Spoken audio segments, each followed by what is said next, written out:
So I was writing this joke one morning. I'm going to tell you this really cool story. We're going to bounce against the victory of the premises. So because I was a person in the room who didn't understand a lot of stuff, whenever God gives me something, it's like really simple.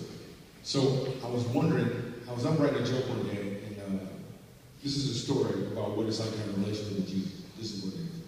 So I was writing a joke about the good room. Anybody know what the good room is? Nobody knows. But watch this. The reason I call it the good room is because whenever you write a joke, when people are familiar with the thing, but it doesn't have a name, you have to name it so everyone can be on the same platform. So I named this thing the good room. The good room is that room in your grandmother's house, or your mom's house, or your auntie's house that's better than the rest of the house. Can't nobody go in there, it's plastic on the furniture. You're going to get stuck anyway if you sit down, you're going to get stuck to it. It's the good room. Anybody ever heard of the good room? Raise your hand. Exactly. So I established this joke, I'm getting ready to write a good room joke, and God stopped me and told me he wants me to tell this story to his people. So I never finished the joke, and God gave me the story. Just understand. So imagine, talking to everyone in this room, imagine if you're a house. Imagine if you are a house. And inside the house, you're there. But on the outside of the house is Jesus Christ. And he wants to come in. But he'll never force his way in.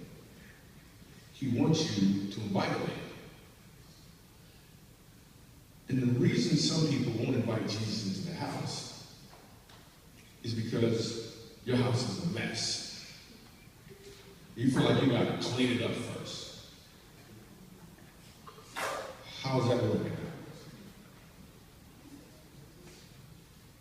And then there's some people who do stuff like invite other people into the house, hoping that they can help you clean it up.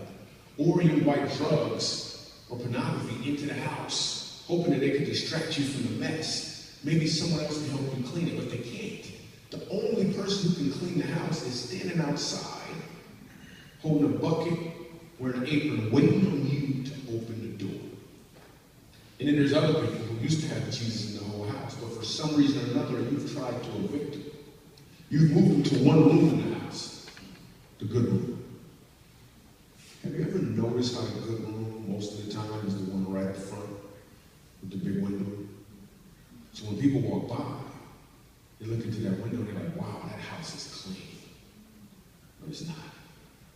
It's just that one room. Wow, that person really has a relationship with God. But you don't.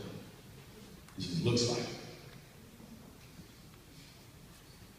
God wants access to the entire house, but he will not force his way in.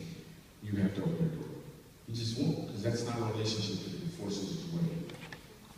So this is what we're going to do. We're going to bounce. So I want everyone in here who can hear my voice, I want you to close your eyes, bow your head.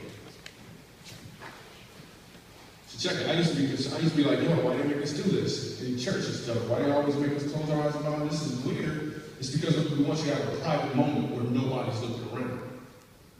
So I'm actually going to do something really simple. If you know that you need to invite Jesus into your house, whether it be for the first time or give him access to the entire house, on the count of 3, I want you to do something really simple.